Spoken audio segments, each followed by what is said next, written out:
Welcome to episode number 32 of the Simplified Integration Podcast. This is Dr. Andrew Wells. Are niches the way to go? Leonardo da Vinci once said that simplicity is the ultimate sophistication, and I agree. You see, the problem with the way that most consulting groups approach medical integration is anything but simple. In fact, it's the exact opposite. It's expensive, it's complicated, and quite frankly, it's exhausting. Enough is enough.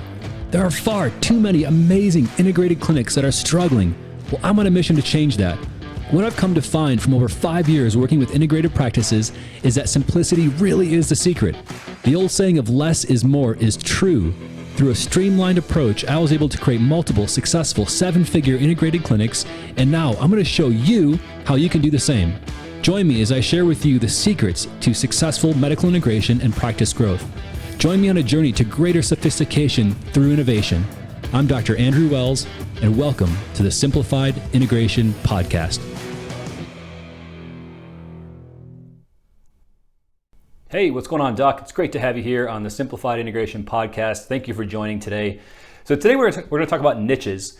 And I've been in practice for about 10 years, and I've noticed a huge trend in chiropractic, and that is doctors are getting into what we call niches. And if you're not familiar with what niches are sort of sub-health categories and therapies and programs that doctors are offering, such as weight loss or neuropathy or functional medicine or regenerative medicine. Those are all considered niches. And I want to address the topic of why I think docs get into niches in the first place. And I want to ask you one big question. If you look at the difference between, what is the big difference between chiropractors and physical therapists? So if you forget, just set aside philosophical differences for a moment, or whatever your opinion is about physical therapists, set that aside for a second. But what's the big difference? We see the same types of patients. We see people who have chronic pain.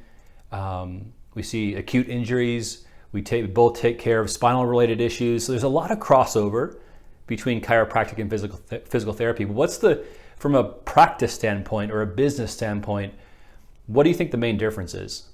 And I'll give you my opinion on this in just observations of our profession in physical therapy over the years. And I think the one major difference is that physical therapists tend to stick with physical therapy.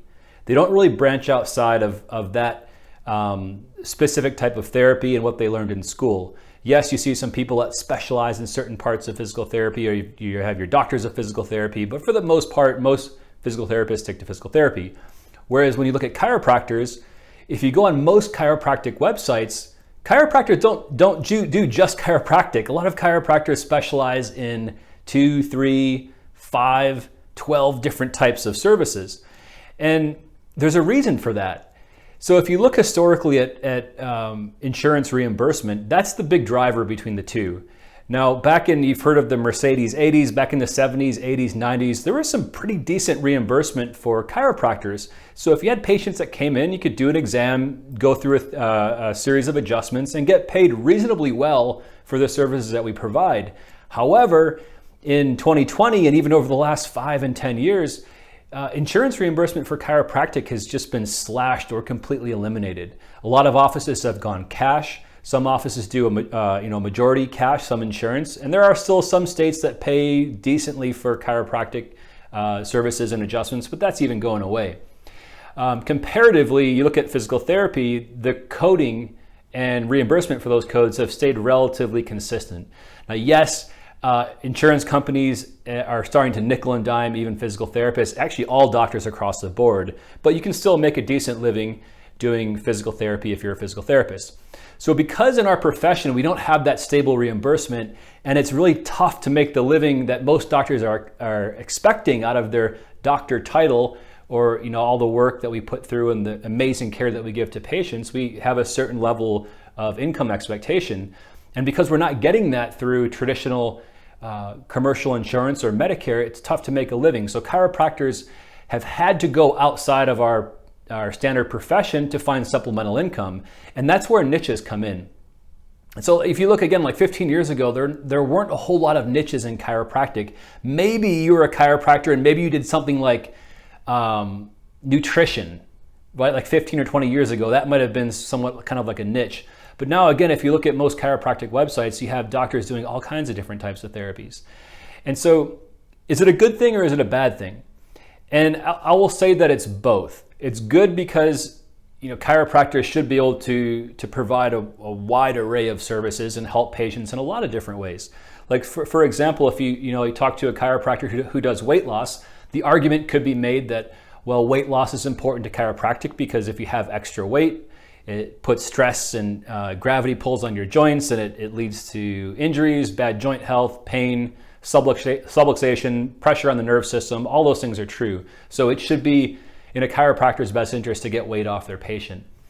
I guess you could argue for the rationale to do all these different types of niches and therapies. But here's the problem, is that a new niche will come out, and I'll give you an example of this, and I think this is a good program, but there's a problem with it, is if you look at like the neuropathy niche or neuropathy protocols that are out right now, fantastic protocols, a great system to implement. Neuropathy is definitely within the wheelhouse of a chiropractic office, but the problem is that when it was first introduced, there are doctors making a ton of money on it because it was new, but the problem is there's a really low barrier of entry.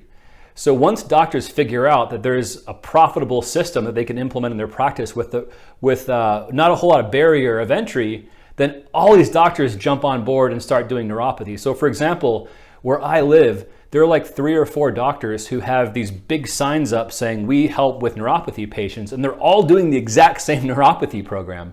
So what happens is docs start running the same Facebook ads and the same newspaper ads, and they do the same seminars, they do the same programs, and all of a sudden everybody's fighting for this limited type of patient in your demographic and fighting for these same patients. And if you give that program 2 or 3 years or 4 years, eventually it gets watered down and it gets diluted.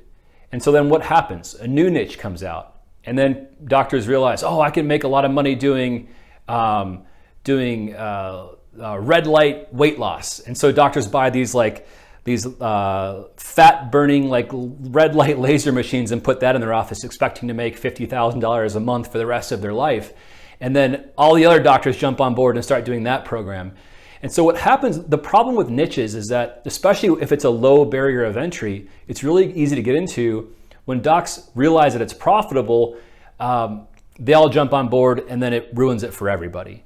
And that's like that. If you look at the trends in niches, you'll see that doctors, like if you ever hear testimony videos from doctors who said, yeah, I tried this program and it was great. My first month I made $80,000, or my first month I made $60,000. Ask them what their stats were 2 years down the road. I can guarantee you it's not 80 or 70,000. It's not the same stats they were doing the first month. Because again, they have more competition. They've eaten through their market.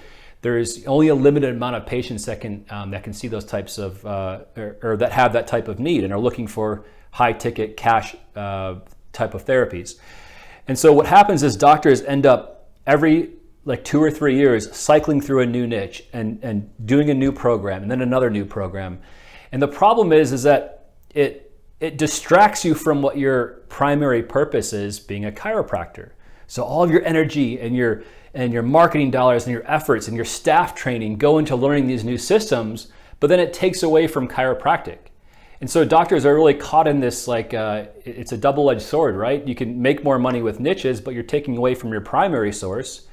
And then it also leaves you constantly searching for the next type of niche. That's the problem with niches. And so I've been through, I know because I've done all these things. I've tried all these niches, and every year or 2 years I had to find a new niche. And so I'm not saying it's a bad thing, but the problem is you're always flip-flopping from different types of therapies, and you're never known in your community for being good at one thing. You become the person who is always offering the newest gimmick or the newest flashy gizmo that you can offer in your practice. So you never become the hallmark place in your town for getting rid of, let's say, back pain or helping people live healthy lives. It's a confusing message to deliver to your patient base and your community, and so you never become that true center of excellence for getting people healthy, or that true center of excellence for getting people out of pain. And so if you're looking at, and most of the doctors I talk to are looking for ways to increase their income.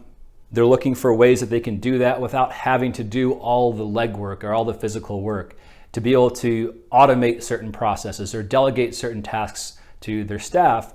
But they also want to save for retirement, or maybe create an office that they can sell down the road or pass down to an associate doctor or sell. And if you're in the niche game, it makes it very hard to do those things because you're always flip-flopping from service to service. And so I want to wrap up this podcast with saying, like, yeah, if you're looking 5 years down the road, if you're looking 10 years down the road, you should have your eye on services that aren't trendy, that aren't gimmicky, that are going to stand the test of time. And so you may know that I'm very much into regenerative medicine, and I do medical integration. Even within that realm, there are niche things with integration that I really try to steer doctors away from. But we always angle towards services that offer a good benefit to patients, are not niche-y, so you can still rely on them 10 years down the road. And you can also rely on them so you can build and actually scale a practice and actually develop a true business that's going to stand the test of time. So that's my thought on niches.